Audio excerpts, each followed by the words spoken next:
Tom Mouat. I work at the Defence Academy of the UK. First of all, I'll start with a disclaimer. The contents of this presentation are entirely my own views and do not represent the views of the Ministry of Defence or the UK government. A little bit about me. I play games and I'm in the army. I'm the directing staff for simulation and modeling at the Defence Academy of the UK. My background is I'm an ammunition technical officer. That's ammunition storage and bomb disposal by trade when I started, but I have been involved in designing and running exercises, training and modeling and simulation for about 35 years. My job at the Defence Academy is twofold. One is to look at teaching simulation, teaching people about simulation, teaching people using simulation. That's about half my job, and I supervise the academics who deliver that. The other half of my job is internal to MOD consulting, where people come to me with problems for training and understanding and education, and ask me the best way of dealing with them. In the old days, that was computer simulation. Nowadays, it's mainly manual wargaming, particularly at the higher level, the government departments and stuff like that, which I find very interesting. This is a picture of me in Baghdad playing the war on terror. So there's pretty good evidence that Russian activists were more influential in the Brexit campaign for the UK than the Vote Leave campaign. And a leading academic has said that the effect of Brexit is the equivalent of a major defeat in war. The current estimates is that our gross domestic product will be reduced by 2% for the next 10 years. That is equivalent to our entire defense budget, which that's not terribly good. Personal view, not the government view. There's interesting, what is the impact of Russian interference in the US elections? And the CIA, FBI, and NSA report has revealed that 19% of every tweet, the entire volume of the tweets in the USA during the presidential campaign, nearly 20% of them were from Russia. Yeah, that's really interesting. So, supreme excellence in warfare consists of breaking the enemy's resistance without fighting.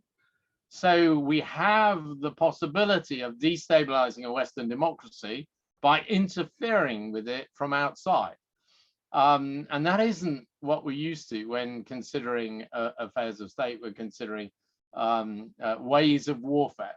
But the Russians and the Chinese have a different view. And that if they are faced by an enemy, they will seek to oppose them by any way that they can. So what I want to talk about is how do we look at understanding effects, the effects that campaigns, disinformation, tweets, anything that isn't one of those kinetic actions that's easy to measure. How do we get a way of discussing things that are very difficult to measure? And that's what I'm going to talk about. So what are effects? Well, they're the planning and conduct of operations combining military and non-military methods to achieve your outcome. It's counterinsurgency, operations other than war, effects-based techniques, approach, non-kinetic, hearts and minds, whatever, training, morale, hybrid warfare, and influence operations are the buzzwords of today. But what do we mean by that? And the answer is at a recent NATO event, the attendees are told that we don't have any agreement as to the definition of what we mean by hybrid warfare. 28 member states of the North Atlantic Alliance cannot agree what they're talking. We literally don't know what we're talking about. So how do we create an effective strategy if we can't agree what the terms are? Or is it like pornography? I know it when I see it, because of course the different things mean different things to different people. And of course, if you look at this and you want to model it, then people will say that you end up with this example of the worst PowerPoint slide ever made, ignoring the fact that this wasn't PowerPoint. It's actually a software program, and behind each word on the screen, there is a whole wealth of information behind it. But the point is, how do you get to a point where you can have a meaningful discussion about what influences something else in a way that's easy to understand, that's able to be done in a relatively short period, and will promote understanding of the subject and give you insights into what are the problems. And that's one of the issues that we've had for a long time. And believe you me, AI and machine learning will not help you in this area. And I can wax lyrical on that later if you want to ask. So there's a couple of areas where I want to look at some academic underpinning that supports the direction I'm going. And the first of which is the wisdom of crowds. The idea that groups can be better at estimating things than individuals because they tend to be diverse. And they have diverse opinion sets, they have diverse experiences of life, they decentralize expertise. I have an expertise in one area, you'll have an expertise in another, and the two can help in producing decisions and predicting outcomes. Everybody who takes part in a good group, a wise group, is thinking independently. And to get the best results, we should have a way of aggregating the results, secret voting, that sort of thing. The best predictions come from conflict or contest, which in our field is, of course, ideal. And one of the interesting things is too much communication makes the group less intelligent. So it's a bit like a court of law. You want somebody to say something on behalf of pro an argument, and you want somebody to say something against, con the argument. And too much back and forth ends up with the person who shouts loudest, usually a white male, of course, talking over other people. That makes the group's intelligence go down. So that's a wise crowd. That's what we're looking for. Now, of course, what we want to avoid are stupid crowds where everybody is from the same ethnic background, everyone thinks in the same direction. We have a centralization of decisions. Everybody goes to the presidium and they will tell you. And there's a hierarchy in that I'm allowed to make a decision on this, but I have to refer to my boss if I want a decision on that. We also have a problem when we did this last time and it worked, so we're going to do it again. Because that's fighting the last war. Except, of course, with Afghanistan, we have a real conceptual problem in that now that Afghanistan is over, everyone's gone, oh, great, we can go back to fighting the war before that. And we end up looking at stuff that's ridiculously out of date. And the other thing, of course, is peer pressure, and we end up with groupthink. And we've all seen it. It's when the boss said, so we're all agreed then, looking sternly around the table. And you are dying inside. You think the whole thing is ridiculously stupid, but nobody else is saying anything. So, of course, you nod sagely and say yes. And that is the Bay of Pigs and disastrous groupthink, and that's where it comes from. So we want to avoid that. We need wise, crowdsourced understanding of the situation, and we need diverse groups in order to do that.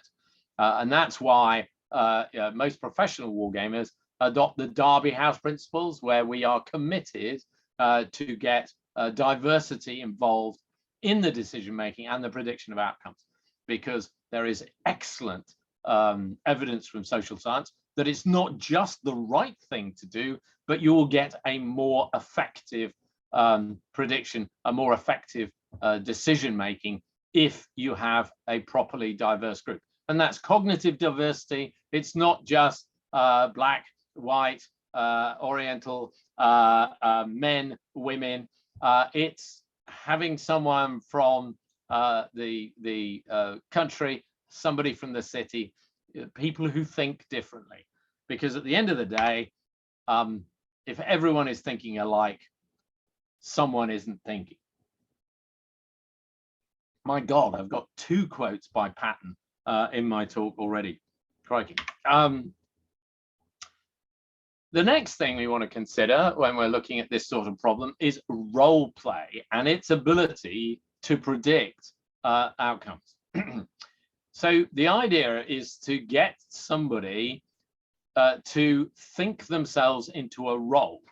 And there's some very good social science evidence that depending on how you think of yourself in that role will make a big difference in your behavior.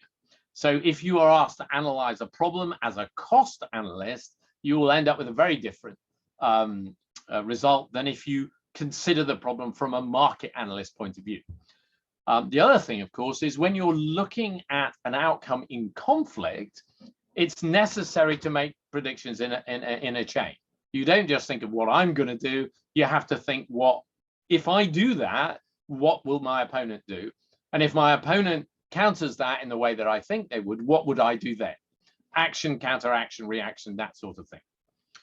Experts will tell you what should happen. But if you do role play properly, it will predict what will happen. And sometimes these can be very different. So there is some good research that's been carried out. I say good research. You have to be a little bit careful because Keston Green obviously hates game theory. So a bit of it is it's set out to prove a point. It doesn't mean that the research itself is wrong, but you do have to be careful because there's a couple of niggly doubts in there. However, it has been repeated elsewhere and independently verified as to the results. It doesn't mean that game theory is wrong. So the idea was to look at a number of conflicts, obscured conflicts along the bottom, and they were generalized and given generalized names. And the idea was to say, what were the possible outcomes for those? So in the artist protests on the left, there were 6 options that were likely to be agreed. When we look at the water dispute, there were only 3 possible options. So that if we were a dart throwing monkey, chucking our darts at the wall with the different options on, and it was pure chance as to which one would succeed. If you were looking at the 55% pay plan, where there are 4 options, you'd have a 25% chance of success. So what they then did was they took the description of the conflict, the protests or whatever, and handed them over to an expert in that area and say, what do you think was the answer? So how good is an expert in these conflict scenarios? And the answer is, yeah, I mean, when it comes to the artists, the experts aren't terribly good because these are arty people and they think, yeah. So they were worse at picking the answer than random chance. But if you consider the nurses dispute, nurses are very difficult and very bad at negotiating but they're not stupid people, and they tend to hire professional negotiators. And as a result, the outcome of the dispute is relatively easy for an expert to get at.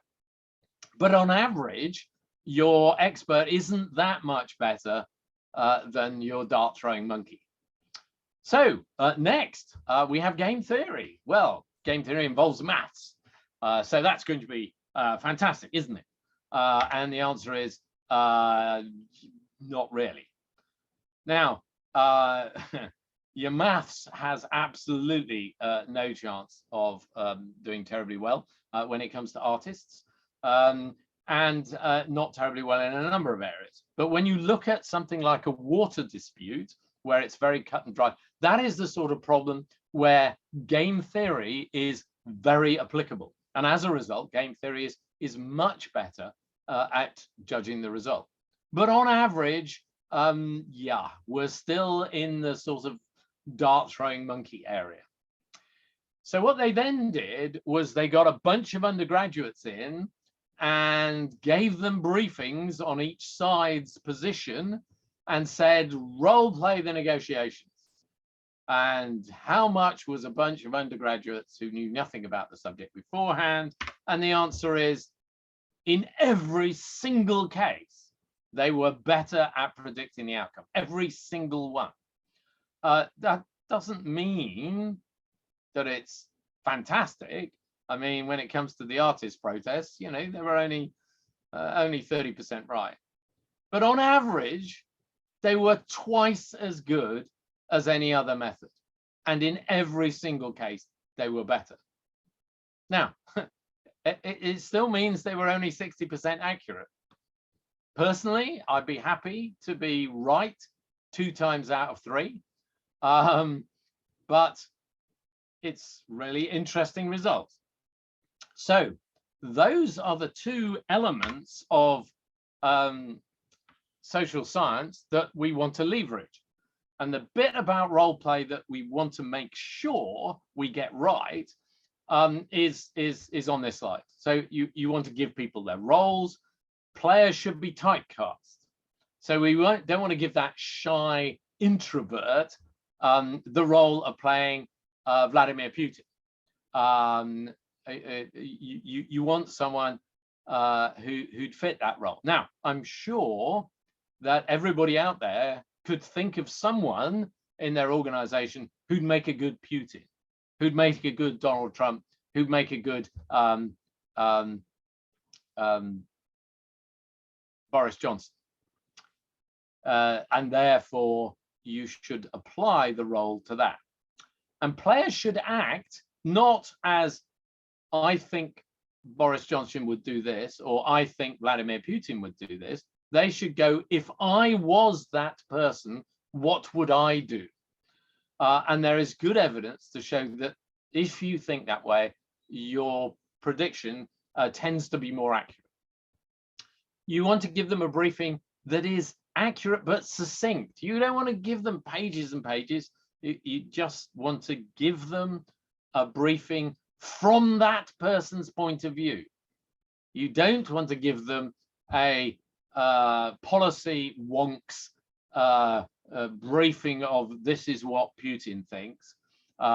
You want to go to Sputnik or the Russian website and say, this is what if you're briefing about North Korea, go to the North Korean website and understand how they think of themselves, because that's the point of view. It's not unreasonable if it's your point of view. It might seem unreasonable with someone else. If you couch it in that terms, you're influencing the outcomes. You need to be aware that the environment and materials will affect how the game is run. Don't take a break for lunch. Try and have sandwiches. But I'll go into that so more details. And also, it will be good if you can repeat the game. Often that's very difficult. Most war games, you get one shot at it. A game run with small numbers of people is much better than large numbers.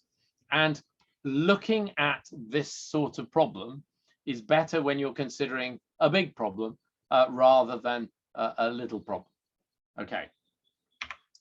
So my conclusion for looking at that social science bit that I'm trying to exploit into the gaming is that humans are better at modeling humans than computers, even across cultures, between, you know, the average Russian and the average American or the average Brit. And a proper opposition generates that action-reaction feedback loop that produces insights vastly more powerful and accurate than a single opinion, however well informed. So we're going to want to exploit that. And the way in which I find that it is easiest and gives you the best benefit is through matrix games. And here's a few books about matrix games available on Amazon, etc., through John Curry and the History of Wargaming project. So what is a matrix game? It's a free-form system concentrating on the effects of something. It was invented in the USA by Chris Engel a long time ago. Chris is a fantastic guy. He's a psychologist, an absolutely lovely man, very generous, and he's just great. And he wanted to come up with a way of being able to do a game that did a whole war, not just a battle. He wanted to understand morale and things like that, which normal war games just didn't get at. The original game was called a matrix game because he started off with a matrix of ideas, like morale, like supplies, like religious belief, etc. And they formed a matrix, and the players could choose the cards from them in order to make their arguments. That was later ditched, but the name stuck. It is used worldwide, all over the place. Very interesting. But in the UK, it was used recreationally for many years. So it was sort of honed by the hobby community. And it's very good, the matrix game, because you can deal with those qualitative issues that are hard to measure. You use a verbal argument to advance your position in the game. You say, I want this to happen, and it will have this measurable result, and the reasons why I think it was going to happen are A, B, and C, whatever. You can use dice if there's a risk of failure in order to drive the game forward, and you generate a narrative of the conflict for more discussion and analysis. So the parts that make up a matrix game are pretty simple. It's not complicated at all. You have your argument, which I've said is an action with a measurable result and some reasons why or how it happens. Those arguments are based on two things. They're reasonable assumptions. Reasonable assumption is that SEAL Team 6 is probably going to be better trained than child soldiers in the Congo. It's based on established facts, which are the facts about the situation, but also the results of successful arguments earlier in the game. You have a fixed scale to do with time and events. And when I say a scale, you talk about each turn represents a couple of weeks, that sort of thing. It's not exact, it's a scale idea. And I will talk about more of that later. There is a different adjudication methods depending on how you're doing it, whether you're doing it recreationally, whether you're doing it educationally or for training, or whether you're attempting to use it for analytical purposes or whatever. You're generating a narrative, which is really quite important. And there's a couple of things that people kind of get wrong. You can't argue, if I represent America, I can't say I'm making a speech to influence Putin to do something, because the guy or girl playing Putin is there. So after you've said that, I'm going to turn around and say, well, have you been influenced? And the answer is probably no. And they go, right, fine. Do you want to actually do something else? because that's you shouldn't be arguing about other players. Some arguments will have graduated effects.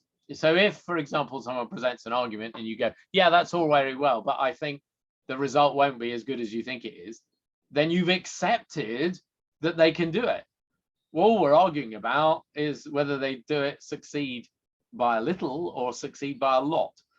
So be careful what you wish for in those cases. And the important thing about a matrix game is we're interested in that one thing that you want to do. You can do hundreds of things. We do hundreds of things every day. What I want to know is the one thing that you're doing this time that's different to all of those others. I mean, you can give me a laundry list of all the stuff you're going to do, and it's like, we do that all the time. What's different about this one? What is the one thing that is really important? It's an adversarial game. We don't want to stop the game and do a deep dive. That's a different type of game. If you need to do that, look at it separately. We don't have extended back and forth debates.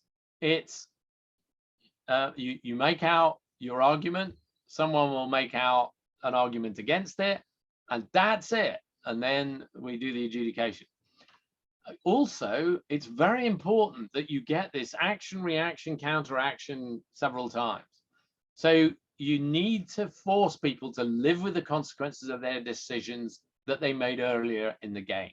This is very different to a bog sat where someone's given a scenario, they make a decision, great, and then they go, here's another scenario, and they chat about it and they make another decision. It's very rare that they're linked directly together.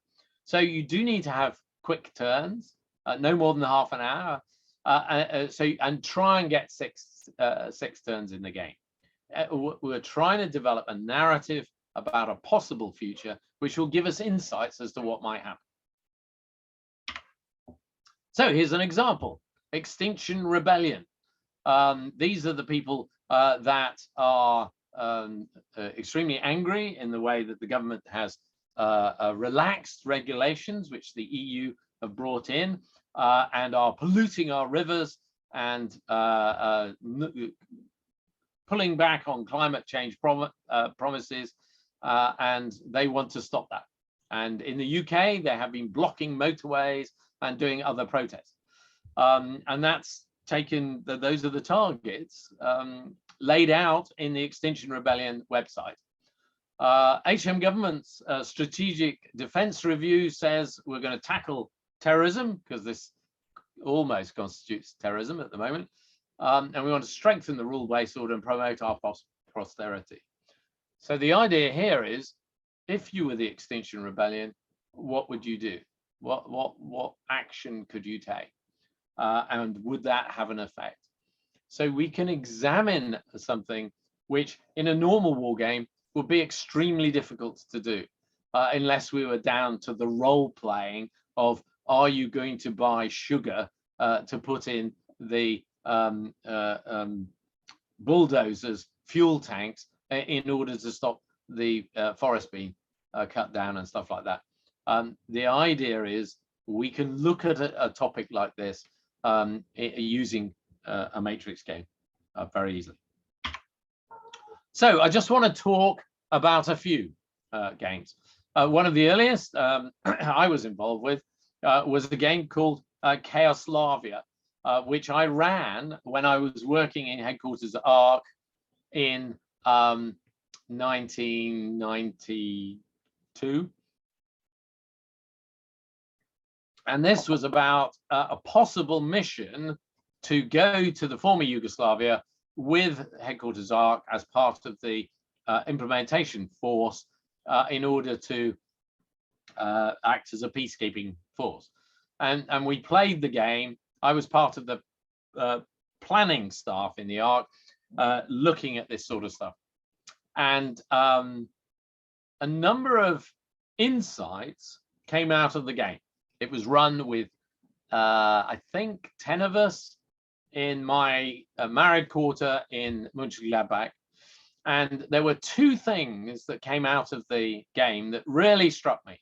One was about the press, and the other was the fact that we needed an advisory body, a sort of administration and organization body who worked directly to the corps commander to arrange meetings, discussions, negotiations between the different parties involved. So on the left, you have the Serbs, and in the middle, you have Velibor Ostojic, Deputy Prime Minister, Republika Srpska, and on the right, you have the Croats and the Muslims, and at the far end, you have General Wilcox, who's a short guy like me, and was unable to see what was going, which is why he's kneeling on the table. A second after I took this photograph, he looked at me and gave me a really filthy look, but it was worth it at the time.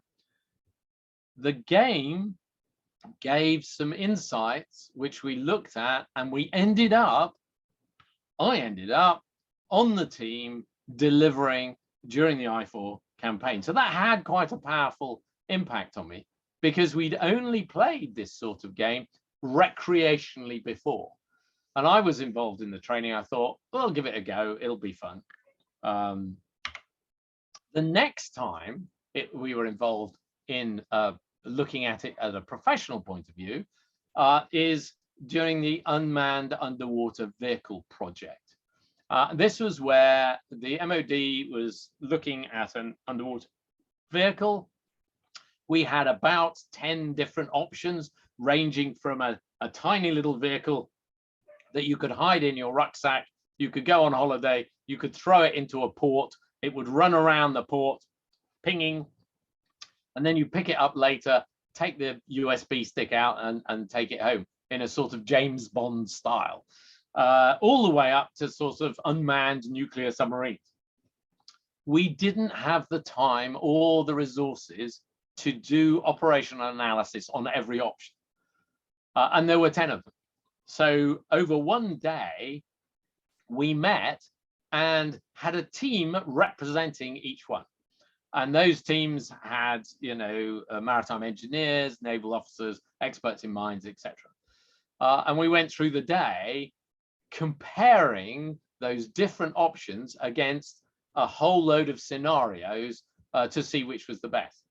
But halfway through the day, I got the players to say, now that you understand exactly what all the other capabilities are, which of these capabilities is the most likely to fail and why? And every single team except one said, that one over there is going to fail. It's too big, it's too complicated, it doesn't work. And of course, that was the moment when we realized that the emperor had no clothes, where we realized that that was the pet project of the senior scientist. And it was quite obvious, it was unbelievably expensive, hugely complicated, and was never going to work. The umpire at the game was the head of capability in Ministry of Defense main building. And we all realized the whole atmosphere in the room changed. But of course, we are British, so we carried on playing the game for the rest of the day, and the project was not cancelled until 2 weeks later, and we saved £100 million, which was very useful. And from that, I designed some games about understanding defense procurement, which worked very well. So from a recreational background, we'd started using them for professional purposes, and we'd had a couple of absolute wins, which was good. I then got involved in looking at ISIS with the game ISIS Crisis. This was put on with some people from a number of government departments, and we were looking at dealing with that. I did run a game with Sandhurst, the Royal Military Academy Sandhurst, and the players who were playing ISIS were being defeated in the Middle East, and they decided to export terror to Europe. And my question to them is, what do you want to attack? And they said it has to be attack a city in the heart of Europe. we want to attack Paris. And I said, why Paris, not London or Berlin? No, it's got to be Paris for all sorts of cultural reasons. And 6 months later, the attacks in Paris took place and took us by surprise. Yeah, ISIS crisis. The study of that led to people starting to look at matrix games. The next game was one I was asked to design about Afghanistan. And this was a little game called Lashkar Gah, and was a fictitious account of a tour of duty in an Afghan town, and has been played quite a few times. And I demonstrated it in the US with a bunch of old white guys, which I had no idea who they were. It turned out to be Peter Perler, Ed McGrady, and Stephen Downes Martin, and a couple of other people. I didn't know who they were, but we had a great game, and it was interesting. The US Marine Corps have used it on several occasions to play it, and you get some interesting insights from it. This was about the Baltic and possible Russian actions with regard to Estonia, Latvia, Lithuania. I did have someone ask me what the blue bits of the map were, and I said that's Russia. And the darker the blue, it's ethnic Russians. If they're light blue, then it's the number of Russian speakers. The reason it's blue is because if we print it in red and print it out on the large printer, the red color sticks to the printer and it gets all smeared. So it ended up the wrong way around. One of the senior officers asked what the blue bit was between Lithuania and Poland. And I said Kaliningrad, and they said, what's Kaliningrad? They had no idea that Kaliningrad was part of Russia.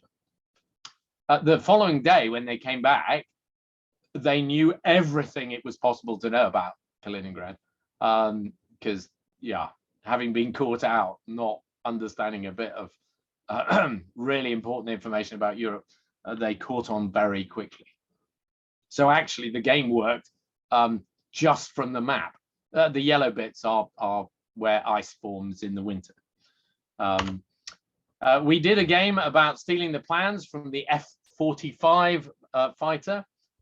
Fascinating game, all about cyber. We played it at a conference in London. Very interesting because the people who turned up for the presentation took part in the game.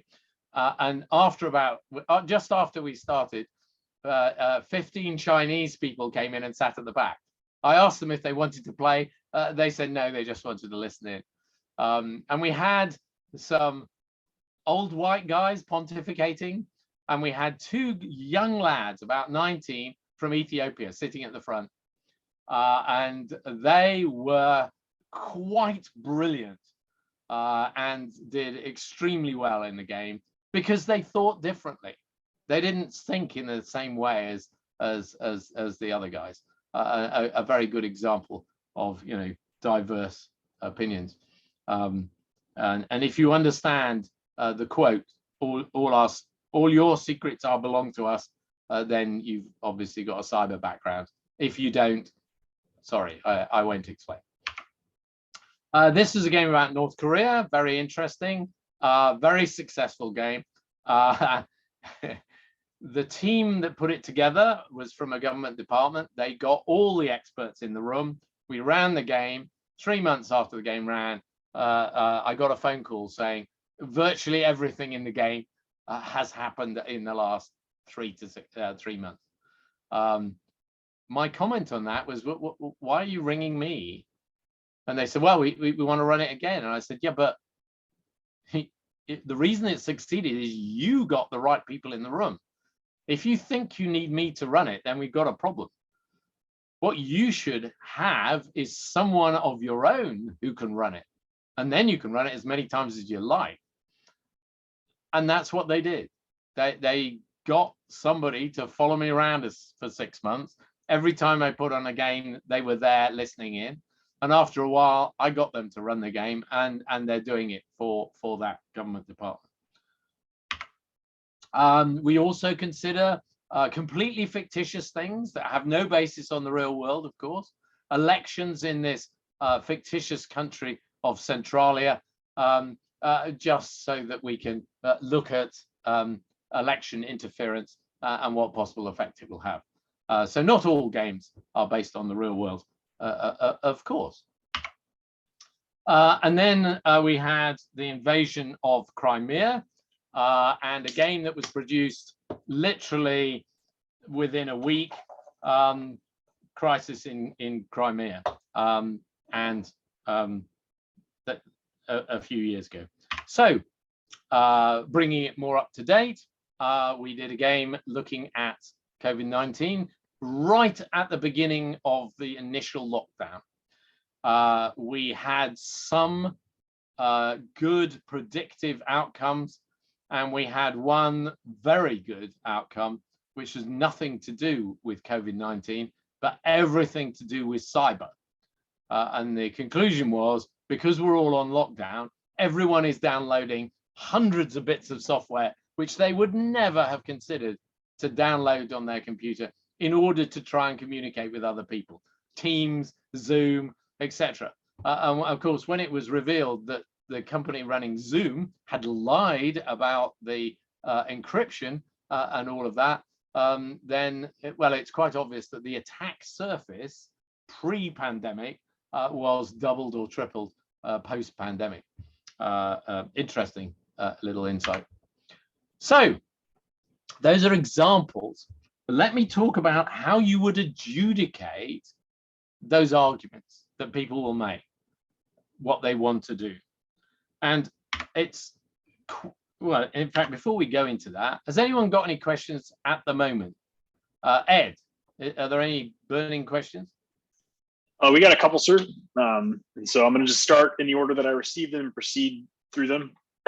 So the first one was, if you're running a number of games, do you use the same players in the same roles over and over again, or do you try to rotate those players or even bring in entirely new players each time you're in the game so there is a fresh, in quotes, scenario?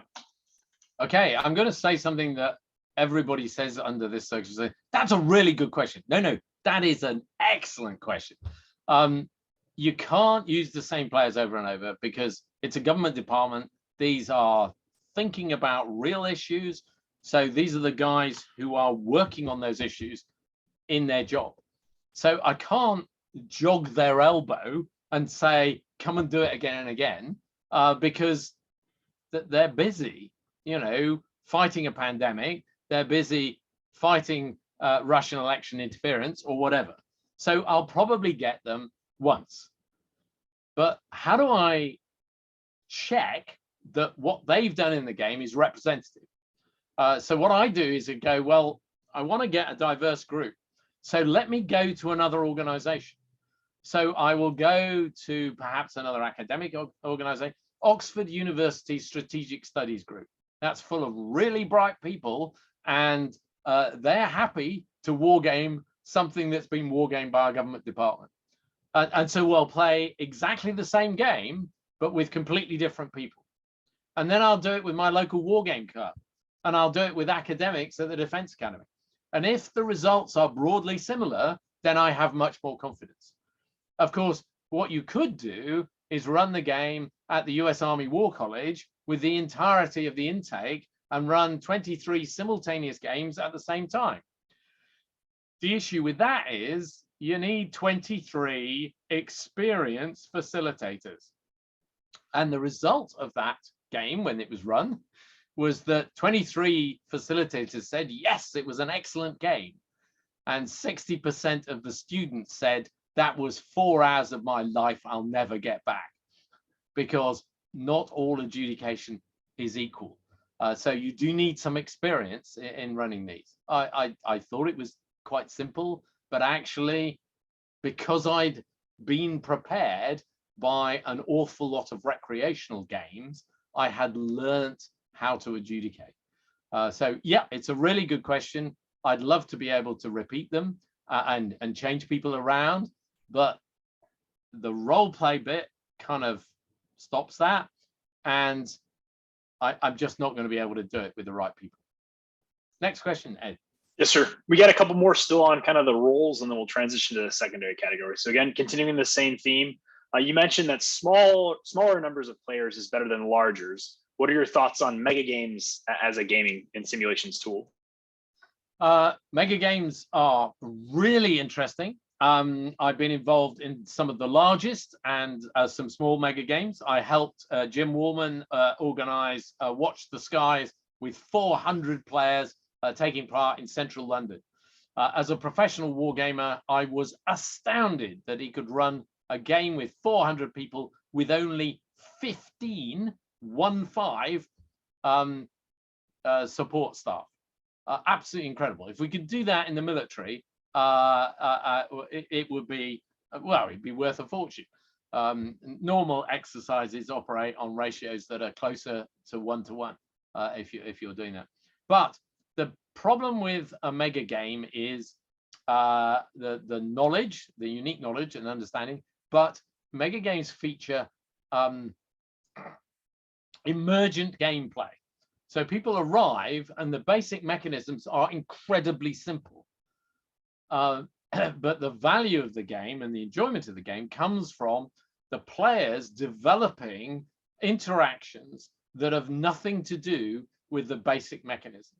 Now, some of them are incredibly good and interesting, but others are completely wild and wacky and over the top. So mega games are very useful to help you to get to know people. And Tom Schelling, the Nobel Prize winning economist, said one of the primary reasons for doing wargaming is to work with people that you are going to have to work with or rely on in the future. Getting to know them was a good idea. So I would put mega games as being valuable, but not necessarily in an analytical context, but more in understanding your own team context. Next. Continuing kind of on experiencing in your players. So is there a big difference when an individual playing a role has a connection with that background or role, such as the example presented by the question that was asked was someone whose family comes from the former Soviet Union to play or model Russia? And how much effort do you put into finding the right players for those roles? Again, that's a good question. It comes up a lot. It's less important than you might imagine, in that I quite understand that the average British person is different to the average American person, if such a thing existed, is different to the average Russian person. I accept that they are different. I mean, in Russia, ripping off foreigners is a fun pastime. It's not something that anyone would consider reprehensible in any way. And if you are alert and intelligent enough to spot that your Russian host is trying to rip you off, then congratulations. Your Russian host, when you catch him doing it, will congratulate you on being an intelligent person, almost as good as a Russian, and slap you on the back for it. And it's a slightly bizarre thing, because it's from a different culture and a different point of view, and they have spent countless years being surrounded by people who seem bent on their destruction. So it's not unreasonable for them to have that point of view. But the point is, the humanity follows a bell curve, and the bell curve of humanity is very wide. So the average person in the middle, fine, that's where average people are. But there are extremes, and so the average Russian may be over here, and the average Brit is here, but the bell curve of humanity encompasses them broadly. So the point is, you can find someone who'd make a good Putin. Now, DSTL, Defense Science and Technical Laboratory, had a project once where they asked for volunteers from all the staff. thousands of staff, and got them to take a personality test. And they compared the personality test to mad dictators that they were interested in. And the people who had the personality that was closest to Saddam Hussein or Colonel Gaddafi, they were taken away and asked a number of questions. If this happened, what would you do? Until they got to a point where the answer was different to what they thought would happen, and then they interviewed them. It sounds like science fiction, finding a human twin to a mad dictator. It sounds like science fiction, but I have one of them working for me. He is one of the lecturers on my courses. Of course, you do have to be careful when you think that one of your lecturers has a personality type like a mad dictator, but we get there. So it can help, but the character of that person is more important. So if you have a shy introvert, it doesn't matter if he's Russian. He's not going to behave like Putin would, so the role play aspect is not going to be good. Okay, one more. Okay, so the role of secret or covert moves when run for state, this individual seemed like there was. I'm coming to that later. Yes, good question, well done. Someone's obviously done a Matrix game. I'll come into that in a bit. Okay, so let's go back to the presentation, and I just want to talk about adjudication for a bit. There are different methods of adjudication. You can have the classic method, which is the recreational method. So someone would say, I want to launch a social media campaign to create memes and stuff to discredit the leader of the opposition in the UK by claiming he was involved in some scandal. And the reason I'm able to do this is because point number one, point number two, point number three. And it's very common for the umpire, the facilitator running the game, to tick off those points. And those points represent dice modifiers. So you'll roll the dice and you add the number of good points that the facilitator, whose job it is to understand what you're saying and explain it to the others so that everybody's clear. And then, of course, you have the cons. Does anyone think that's not going to work? Now, if nobody speaks up, it succeeds automatically because we're generating a narrative. The fact that the person suggested it, unless there is a mechanism for failure articulated by the players there, then it succeeds and we move on to the next argument.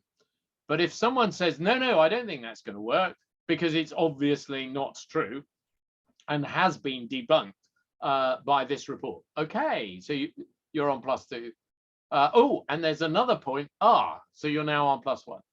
That's the sort of recreational way where the umpire is the arbiter of good taste. And it's fun, and it's quick, and is wholly dependent on the whim of the umpire. So not necessarily good for professional games. It can be a very useful way of doing it if you're dealing with junior soldiers.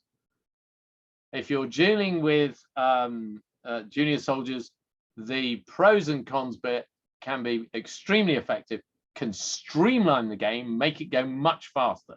So when you're using training in the way that the US Marine Corps have done, that's an extremely effective way. You can achieve a consensus by talking, we're all intelligent people. Not quite as hard as you might think. You can have a consensus and then agree that the probability of that is, I think that's actually got a 70% chance of success. You can do that. You can have an expert opinion if you have an expert. So particularly cyber, if someone's talking about using a method, if you have someone who's an expert at that, they can give their opinion, or they can give an opinion as to a probability, because of course in cyber almost nothing is certain. You may have a wonderful plan and then Microsoft go and patch it the day before, and you can do that, look at that way. But in most cases, I would recommend one of two ways: straightforward voting and estimative probability. Now, the straightforward voting I would reserve for a game that you're running that has a large number of participants, 20 or so. I would probably play the game with only a dozen representing each actor, and then everyone else who's observing gets a chance, because we are crowdsourcing the adjudication. So the role of the facilitator is to articulate the arguments that are presented to ensure that everyone understands them, and then the pros and the cons, and then everybody votes. And that's straightforward voting. And then estimative probability voting, which I'll come to later. Now, when you have the voting cards, it is not success or failure, because if you just say it's a binary, then people vote on a whim. What you need to say is, if you're sure that it's going to succeed, vote yes. And if you're certain that it isn't going to succeed, vote I don't agree, no. But if you're not sure at all, then vote I'm not sure. And you get a much better understanding of the success. And then you just count the cards. And I've done it with a room of 50 people or so, and it works very well. The other way is what I would call estimative probability. And that is where you give the participants cards that are on a sliding scale based on the intelligence assessment gradings on, how things are likely, unlikely, maybe, etc. And the percentage probability. Only give them 5 alternatives, and then go with the mode, the most common one, and then we'll roll a dice, as to a chance of success. When you're doing it professionally, the estimative probability way is the one I would recommend. So that's somebody makes an argument, somebody talks about the reasons in support of that argument. The facilitator then goes, does anyone think that's not going to work? Can you provide a mechanism for failure? And if you can, that is articulated, then no discussion, and then you vote. And you want to try and get that around a turn as part of the game, with 6 actors maybe in half an hour. So no more than 5-10 minutes at the most for each argument. And I would normally get people to roll 2 6-sided dice and approximate. So if we're talking about 70% chance of success, you would roll a 6 or more. Okay, that's 72%. Why don't I, sorry, page up. Why don't I roll percentage dice? And the answer is, if I said someone, you've got an 80% chance of success, and they roll a dice and the answer is 85, they go, yay, I've succeeded. No, you haven't. 80% chance of success means there are 80 successes out of 100 and 20 failures. So if you roll any number between 1 and 80, it's a success. If you roll any number larger than 80, it's a failure. Now, anyone who's played games recreationally much understands that instinctively. But if you haven't, and an awful lot of military people and senior officers haven't, then they get all confused and upset. Whereas if you say, roll a 6 or more and 2 dice, they understand it. And it's so much quicker and easier to understand. And of course, 2 dice is not a linear distribution. It's a, well, it's a bit like a normal distribution. So I prefer that. But it's long and complicated. We don't need to get to that, really. So, designing a game. How would you design a game? So let's talk about a recent event. KMAC-YOYO. I always remember playing games about the fall of Saigon, and people jokingly saying clinging to the skids of the helicopters is not allowed, and thinking to myself, I never thought that that was going to happen again. And we saw it in Afghanistan, and we saw it with our aircraft as they took off. So the idea is, now that Afghanistan is over, what effect is that going to have on Central Asia? So the first thing in designing a game is, who are the actors in the game? Who are the people that are driving the plot forward? Not the extras who have things happen to them, the people who are driving the plot forward. So in the case of our discussion about Asian futures following withdrawal from Afghanistan, I'm asking, and I'm going to ask Ed to look at the chat. People, type into the chat, who do you think the principal players are? And there's only going to be 6 of them, no more than 6. So just make some suggestions. Ed, if you could read out some suggestions from the chat.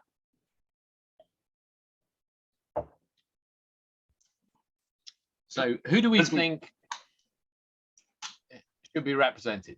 It said China, Russia, Taliban, China, PRC, Iran, India, Pakistan, Pakistan, Russia, US, Turkey, China, Pakistan, Iran. Okay, you've absolutely got everything that I had. Why do you think the Taliban are an actor? That's an interesting question, because I had United States, Russia, China, India, Pakistan, and Iran. I did not have the Taliban because I did not consider the Taliban as an actor in this area, because the perils of success, I don't think that they were going to be able to do something in their own right outside of Afghanistan that would influence the region significantly.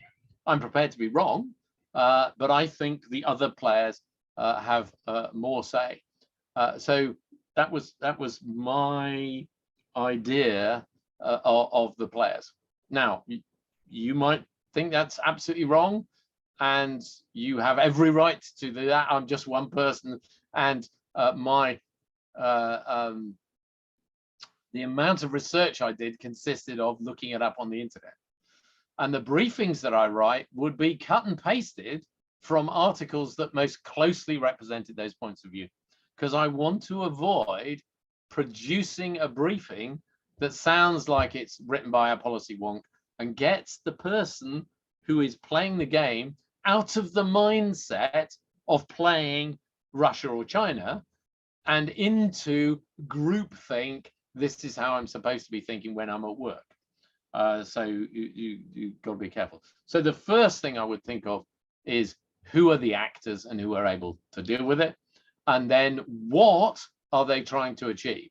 So I would look for articles that proposed possibilities and then give those as part of the briefings.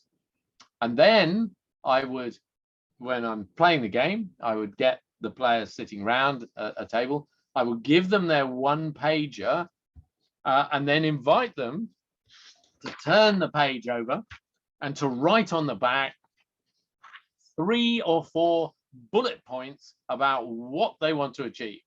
And I would look at the game as looking probably over the next 3 to 5 years. So each turn is probably 6 months. What are you trying to achieve over that time period? Simple, pithy bullet points. We'd then play the game. Each person could do one thing per turn.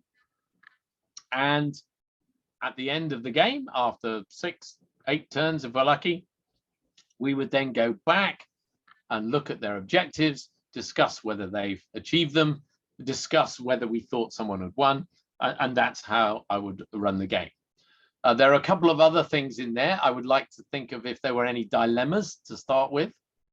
So, for example, if you include the Taliban within the game, you have to include the fact that they have a real problem on their hands learning how to run the country, so that any arguments that they make involving diplomatic missions overseas and influence outside are going to be infinitely more difficult than the real problems they've got in feeding the population at the moment.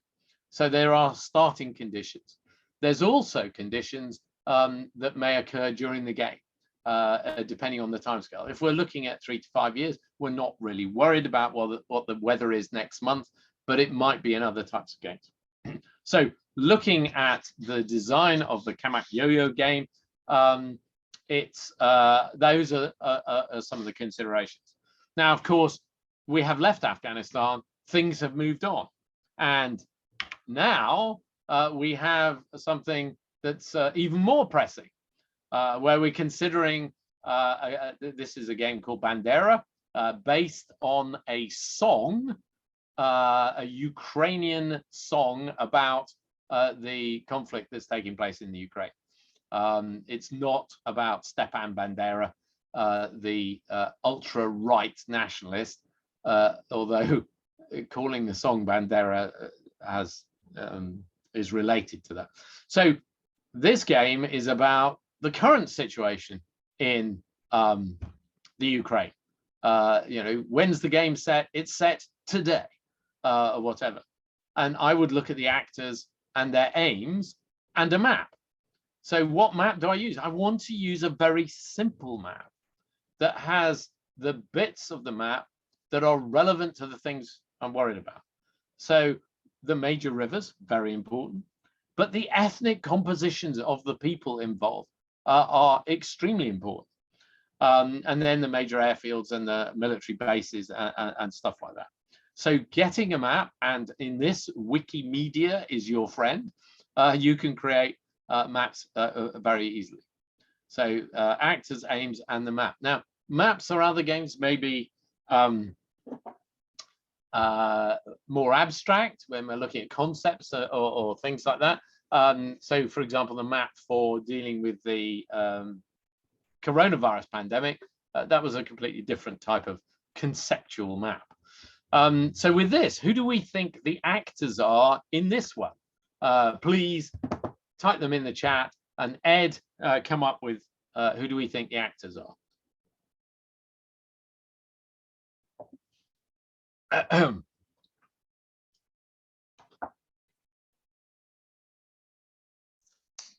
First answer is NATO and Russia. Okay. Ukraine. Russia, Ukraine. The next one was also Belarus, NATO. Someone put Donbass. I believe that's in reference to the separatist movements, probably for and against Ukrainians, just I guess. Romania, Poland, Turkey. Poland. Yeah, okay. Turkey. Interesting. Right, that's fine. You got almost everyone. I didn't do it that way. My list was the USA, Russia, China. Sorry, no, sorry. Oh my God. USA, Russia, the Ukraine, and the EU. I also had Ukrainian separatists, but they're not an actor.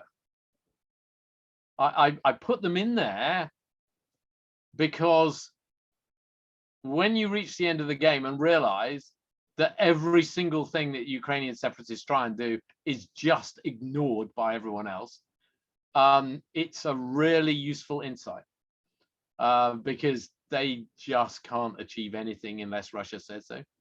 I left out NATO because NATO is incapable of acting without the US, really. I mean, there is the theory of being able to send something in like the ARRC, but the ARRC without any US forces is not really going to work. So I had the EU, USA, Ukraine, Ukrainian separatists, Russia, but I also had other factors.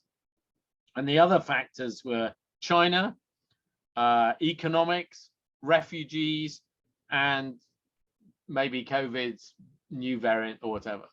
So there was a player who represented the other factors. They went last, and their job was to go, what is the thing that everyone else has missed? And this is a useful thing to have unintended consequences or whatever, or even the spirit of Clausewitzian friction. If someone's proposing to do something that's wildly complicated, their job is to pick them up.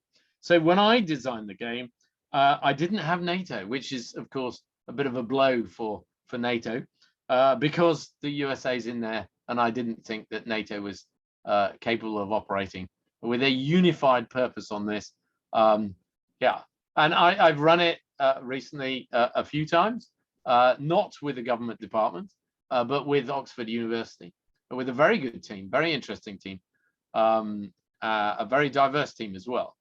And they correctly predicted the vast differences between the individual NATO members with regards to support for the Ukraine.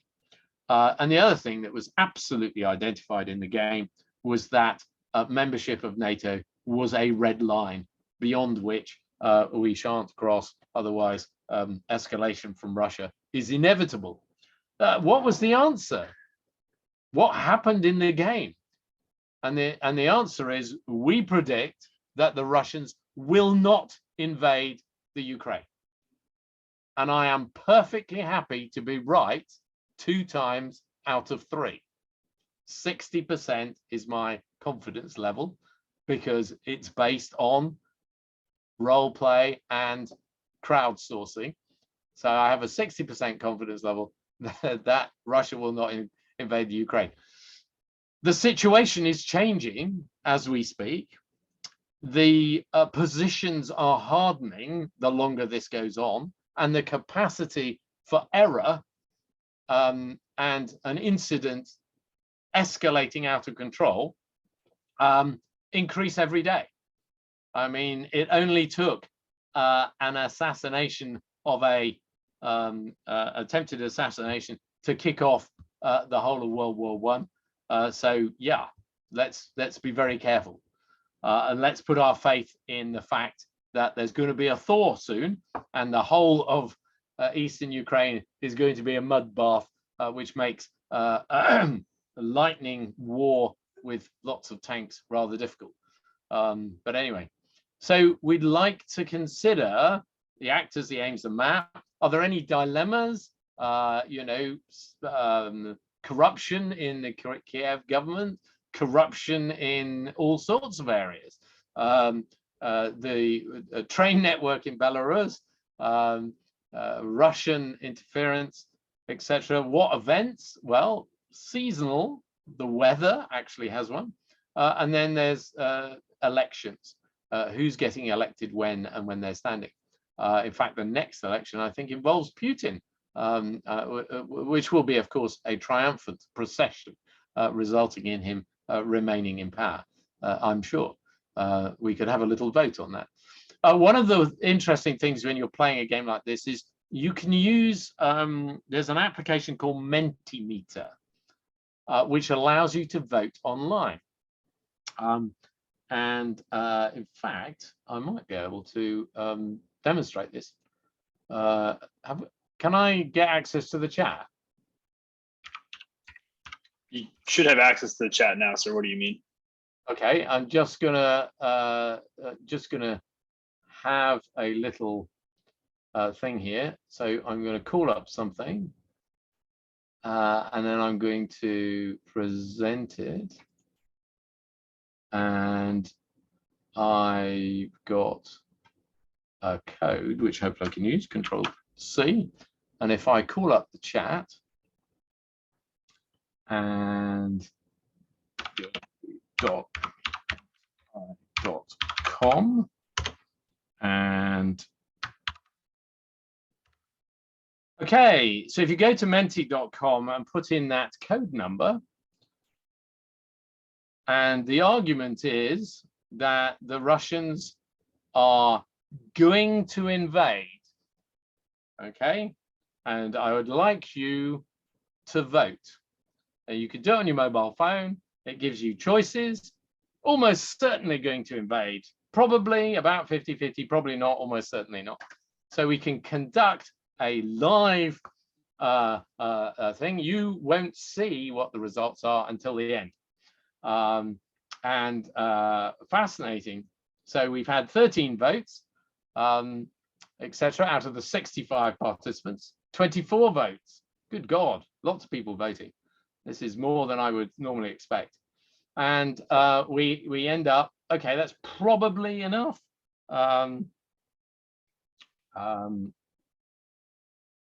Yes. Can I take a screenshot? I can take a screenshot. I can take a screenshot. Copy. Can I put a screenshot in the chat? Don't know whether I can. Am I allowed? No, I can't. Oh well. Should be able to, sir. We can. I mean, there should be able to attach or present a Snapchat straight in there. Right. I will just Alt Tab. No, I won't, because that will take me somewhere I don't want to go. Okay, so the answer is most people think probably not. Okay, so there are 3 people who think it's almost certain, 9 people who think it's probable, 70% chance, 7 people who have no clue, 50-50, 17 people think probably not, they agree with the outcome of Oxford University, and 1 person is convinced they're not going to do it. Interesting. So it's a useful tool because you can get an account for free and you can use a single slide. Of course, you have to pay if you want more slides. But the advantage with Mentimeter is that you can use the same slide and then reset it. So you can use the same slide throughout a Matrix game if you're doing it remotely. And you can get this hidden voting and then you can reveal it at the end, I think. I don't know how to do that. But there we go. And I think, yeah, I can't do that right now. So interesting. Those are some of my thoughts on designing a game. Okay, so we're now way over time. There's a few observations, and I'm going to go through rapid fire so that if anyone's asking a question, I can probably go back to it. Components affect the game. House divided. If you've got a coalition government, for example, you can only do one thing. People get freaked out by that. I don't know why, but I can talk about that. Assessment. If someone makes an argument and no one can think of a reason why it doesn't fail, it succeeds. The effects, recording them, showing them on the map. You can get as complicated as you like, but a happy face and a sad face is probably good enough. Consequence management, we talked about that. Having somebody sitting at the back to keep an eye on the things people have missed is a good idea. The professional games, we normally have someone whose job it is to do that. And we also have a psychologist present who's looking at, you know, if there's any tendency towards groupthink and things like that. Secret arguments. Somebody specifically asked about secret arguments, so I'll go into this right now.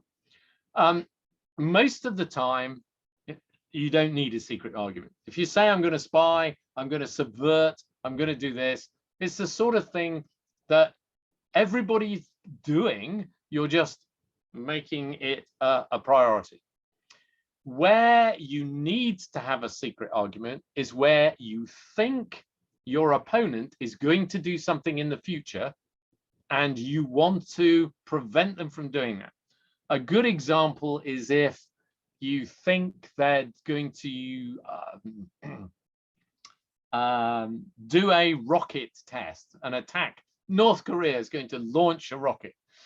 So what you're going to do is you're going to focus all your resources into making sure that that fails. You're going to send a secret team in to sabotage some piece of equipment. You're going to do a cyber attack that affects the guidance system or the timer, so it blows up on the launch pad. That is predicting the future in the game. And the way you do that is quite simple. You say, I have a secret argument. You write it down and you pass it to the umpire. And the umpire half the time goes, that's not a secret argument. Make it public. Or, yes, that is a secret argument. And then that stays in reserve. Because until the circumstances happen where the player goes, I think the negotiations aren't going well enough, I'm going to launch another rocket in order to make a point. At that point, you go, right, stop. We have an argument here that says that's going to fail because it's sabotaged. And at that point, the player makes that argument. So we treat it as a normal argument at that point. And if they succeed, sorry, your satellite has blown up on the launch pad. So you have to be careful. Most of the cut and thrust of spies and things are things that are happening in the moment. But where you are attempting to predict what will happen in the future, you write it as an argument. And the fact that you have made that the most important thing you're going to do means that when it happens, or if it happens, you have a much higher chance of success. Now, people say to me, oh, yes, but organizing infiltration into North Korea would take an awful long time. Yes, but the fact that you decided to do that earlier in the game means that you've taken all of those process systems, the authorizations, the legal discussion into account, so that if it happens, you have your chance to make the argument. And of course, if it doesn't happen, you've wasted an argument, and you only get 6 or 8 arguments in a game. So that's how I would recommend running secret arguments. Inter-turn negotiations. The arguments are the actions in the turn. In between the turns, the players get a chance to negotiate, diplomacy, backstabbing, bribes, coercion, extortion, whatever. Of course, any agreements are unenforceable, and you will have to see for the matrix game arguments as to whether they follow them up. But it's a very important part of the game, that inter-turn negotiation, really important. But capturing that in an analytical professional game is very difficult. And I don't want to go into arguments into discussions of how we can do it, and don't say recording it. Then we'll just move on. Elections, always interesting. If the election is part of the game, i.e. you are going in and we are helping to establish peace, and then we're going to run elections at some time in the game, then that is part of the game, and we have to decide when it's going to happen, and someone needs to make an argument that it is going to happen. That is different from saying we are going to consider the next 2 years of Russia in the Ukraine, because part of that involves elections taking place in Europe, in Russia. I'm not sure, when's the next US presidential election? I'm not sure, but those are events that could happen during the game. And if there is a seismic shift in US politics and President Trump returns triumphantly, it would have an effect in the game. So we would need to determine that up front. And using the crowdsourcing method, like we just did with Mentimeter, we can use, and very useful way of doing it. And finally, less is more.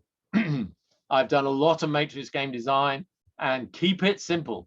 And I've seen a lot of US matrix game design where the temptation to add extra rules and sliders and numbers, and this is worth plus 2 and this is worth +1 and everything else.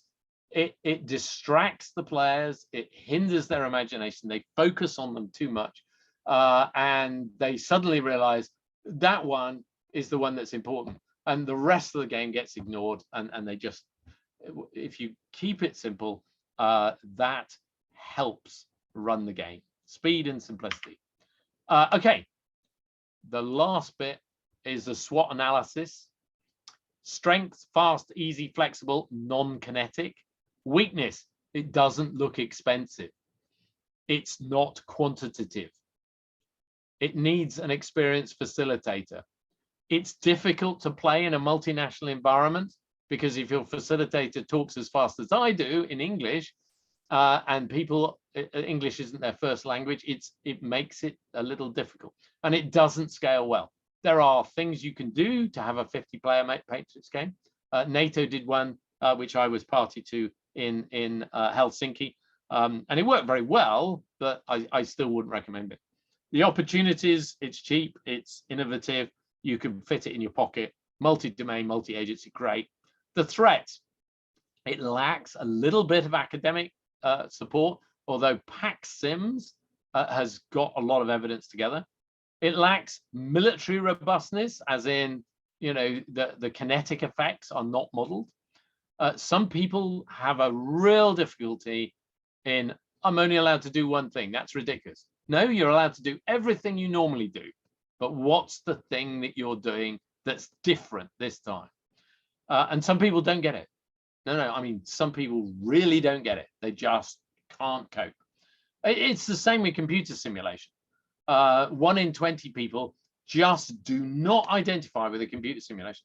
They play it, they're jolly polite, and they die every time. And it's like, and they don't feel guilty about getting killed for the 17th time in the same way, because it's a computer. It doesn't matter.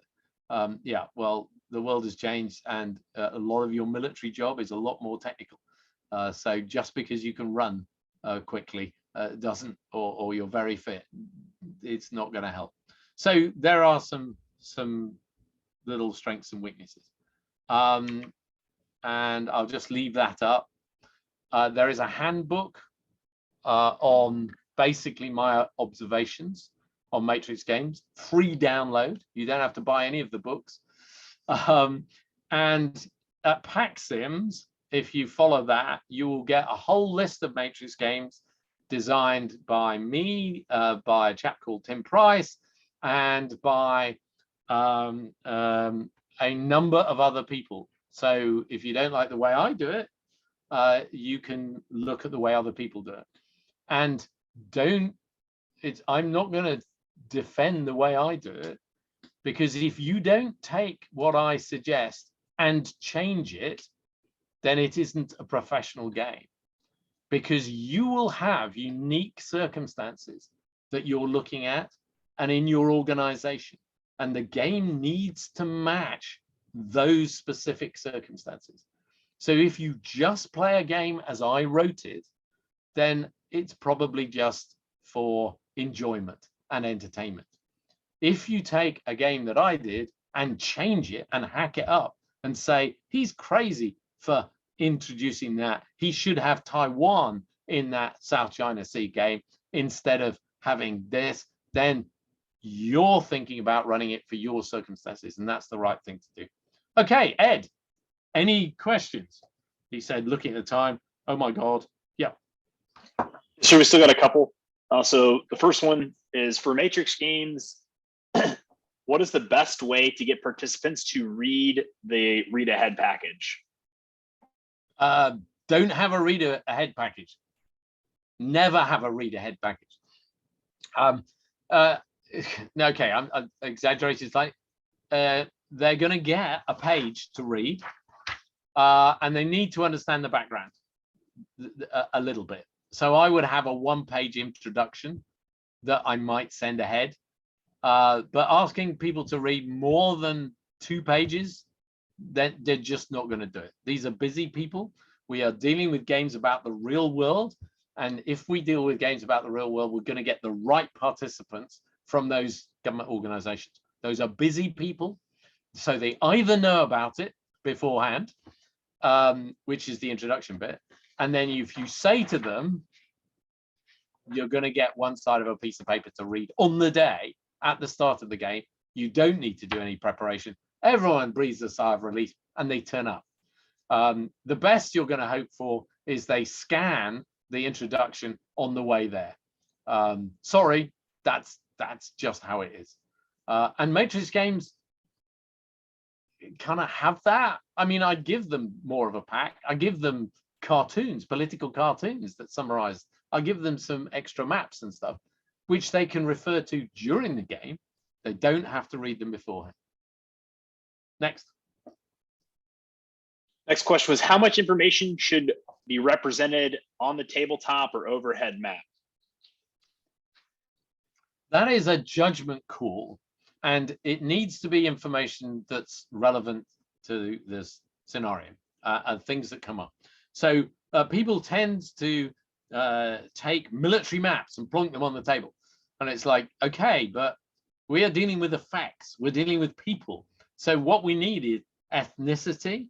We need different target audiences within the population. When we're looking at the Baltic, some of the really important factors are to do with energy. So, you know, where are the electricity supplies coming from? Oh, gosh, 70% of all the electricity for the Baltic is generated at the top of Estonia, just across from the Russian border. I think that is quite important. We ought to show it on the map.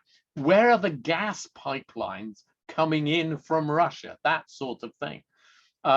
So it's different from a military map.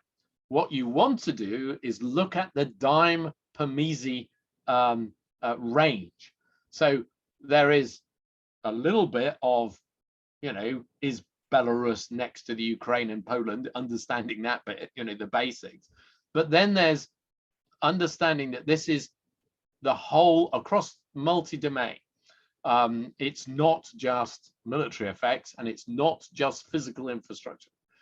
So understanding that, and the best way is simply to look at the press reports of things relating to that and picking out the things that are issues. So for example, if we're looking at North Korea and Japan, then there's the Kuril Islands, there's Langcourt Rocks, and there's these little disputes that cause problems, which you find out about, and they should be there. It's less important with regards to exactly where the roads are or the hills and trees in most cases. Next. So next point is, can it, and at which point do you have too much expertise in the players and facilitators that becomes counterproductive to the scenario? Good question. If you are dealing with a game that is looking at the Oman, for example, you don't want an expert in the Oman writing the instructions. You want someone who's an expert on the Middle East in general. If you get too far down in the weeds, it can be counterproductive, absolutely counterproductive. So there is an art to getting that level of understanding at the right level and avoiding it being too much. Now, in the professional games run at certain government departments, they will have the experts in the room, but not necessarily the players. They will normally use the intelligence analysts, etc., as players. And when it comes to a particular fact, and there is an expert in the room, I will get the expert to say what their opinion is first, framing the argument, but people still vote. You know, you can get people saying, well, that just wouldn't happen. And the point is, I don't care whether you think it won't happen. What if it did? Because if the answer is, if it happened and we have nothing we can do about it, then somebody is going to think of it. So you're quite right. Too much detail and too much depth knowledge can be counterproductive, but it can be managed. I ran a game for the British Embassy in Jordan, and the ambassador there was quite brilliant. I went out there with this crazy matrix gamey thing, and he got a completely diverse group representing each person with it. The young people taking part. He got some young women representing the street. He got the old grumpy people representing the tribesmen. He got all sorts in, and it was run at the embassy. And these people were absolute experts, but it was managed by the ambassador himself, who played the king, and it ran perfectly well. So if you're aware of it and you actively manage it, it can work. But it is a danger if you suddenly turn up and you realize that half the audience are so down in the weeds that you're never going to get anywhere. It can derail the game very badly. Next. Yes, sir. When strategizing optimization in matrix games, is it better to always provide the 3 supporting arguments at the expense of participant fatigue? Yeah, I mean, optimization is for AIs, and really doesn't work terribly well. If you optimize, you get toilet paper shortages when there's a pandemic. No, the point is, what are you trying to achieve, and why do you think you're going to do it? And it's different from doing it recreationally. You're counting off, and each finger is a +1 on the dice, as it were. So you want to have 3 arguments, and there is a thing in the recreational community, the curse of the 3rd argument. I can think of 2 really good reasons, but I can't think of a 3rd one. And for professional games, that's irrelevant. What you're trying to do is make a point, like in a court of law. This is my point. I want to do this with this measurable effect, and the reason I'll succeed is because of this and this. Fine. And then the other person goes, well, I think it won't succeed for A, B, and C, and D, and E, and F. And the job of the facilitator is like, yeah, you've repeated yourself there. You've just articulated it in a slightly different way. So that's really, you've made 1 point there. And then people step back from their role. They be professional. They internalize that, and then they do their voting. Other than the person who's proposed the argument, because of course they'll always say 90%. So you don't have to have 3 arguments. That's from the recreational game. If you're doing a voting system, if you're having fun doing it recreationally, or you're doing it with as a training game for juniors, forcing them to use their imagination and come up with 3 arguments is good as an intellectual exercise. Okay, next. So are there any other apps that you use regularly to help capture and present data or information? No, but there is one called Warpaths, WARPATHS, and that is an attempt to allow an online tool that will allow you to use arguments for and against. I don't like it, but it is an alternative for when you're working remotely with large numbers of large numbers of participants. And it is a deliberate attempt at being able to capture what's going on in a matrix game. So if you're going to do it for analytical purposes and you want everyone to write down their arguments and things, it's extremely useful. Personally, I don't think that matrix games are ideal for trying to look at an analytical game. You're better off getting that group together, running a matrix game, letting people think about the results, and then discuss them later, rather than attempting to get at absolutely measurable and concrete alternatives.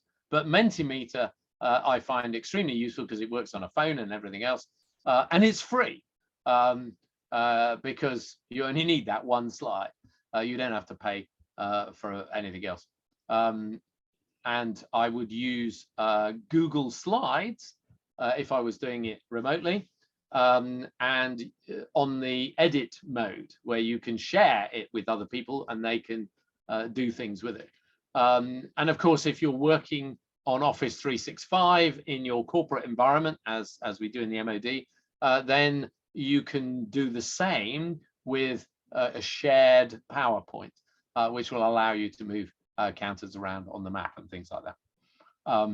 But I'm not a fan of technology because in this case, it's much better, orders of magnitude better, to run the game with people in the room, so that in those in-between turns, they can do the negotiation. Attempting to do that private negotiation where the Chinese talk to the Russians and that taking place, trying to organize that with breakout rooms and WhatsApp groups remotely is a nightmare. So the games don't work as well. And that's where something like Warpaths allows you a bit more flexibility. Next. Yes, sir.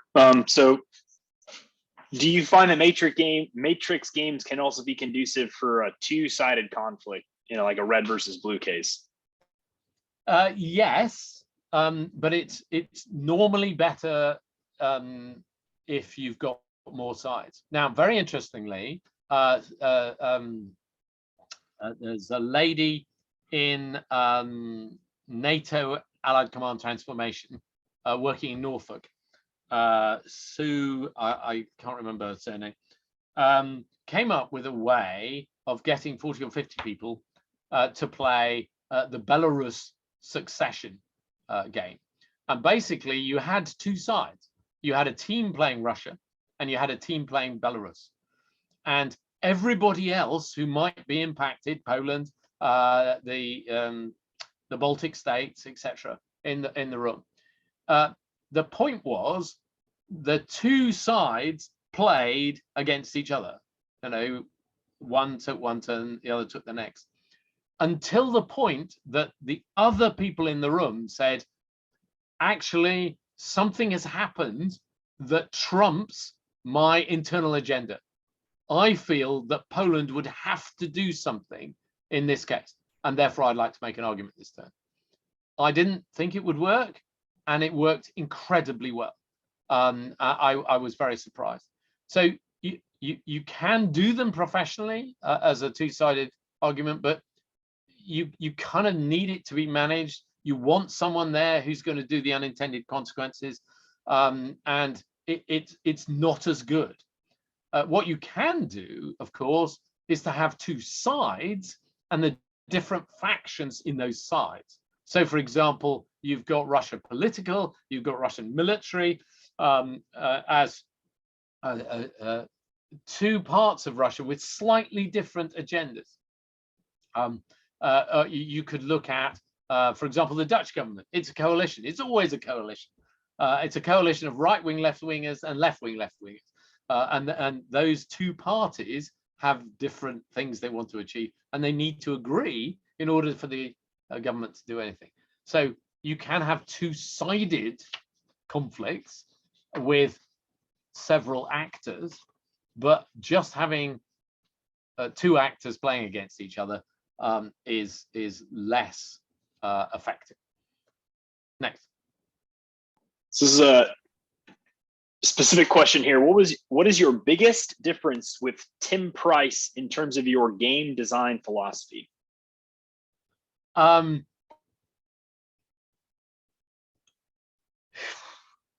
That's interesting. Yeah, I'm a bit more careful.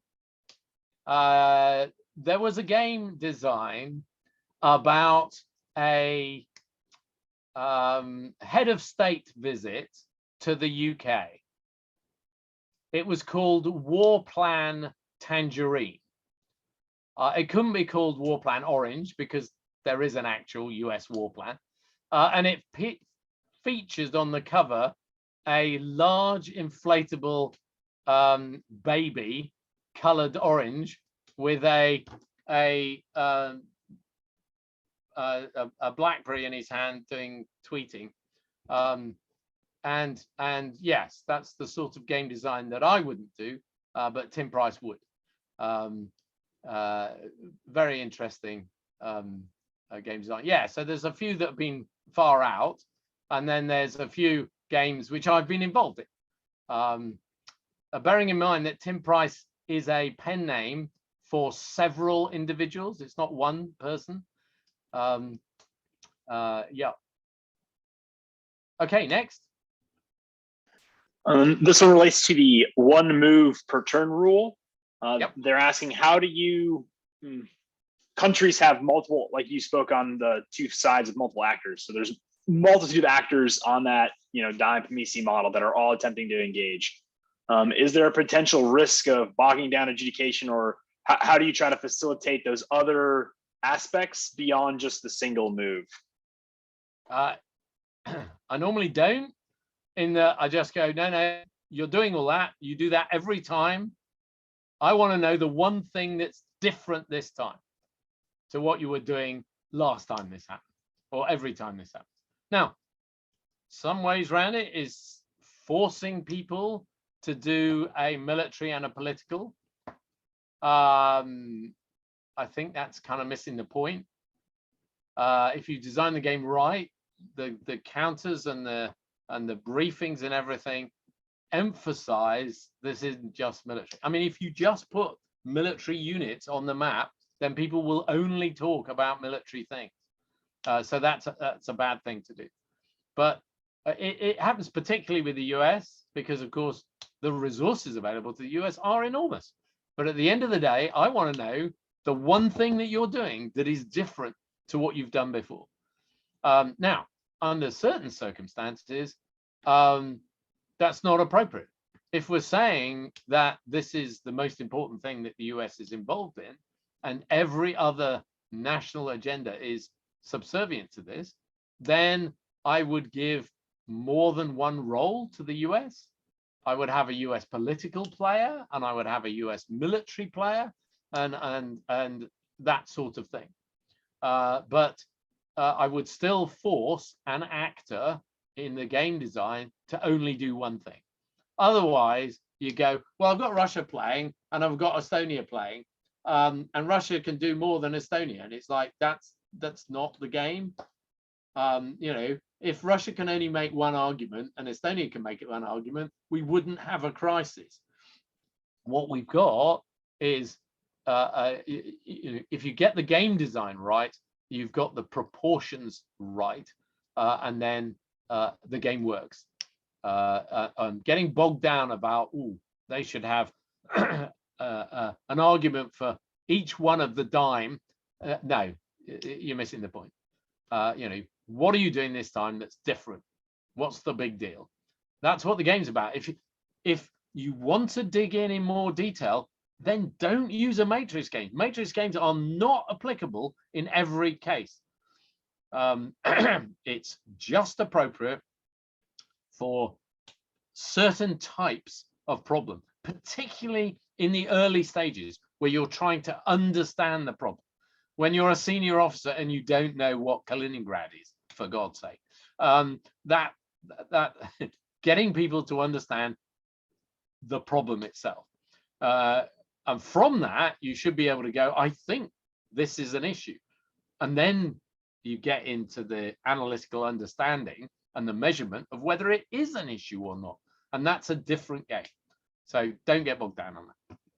Next. Sir, that's it. I'd like to thank you on behalf of the Georgetown University Wargaming Society. Thank you so much for your time and your wonderful brief, sir. And I'd like to thank everyone who participated. Thank you for the excellent questions. I appreciate everyone kind of reaching out and putting their best foot forward. So thank you again, sir. Thank you.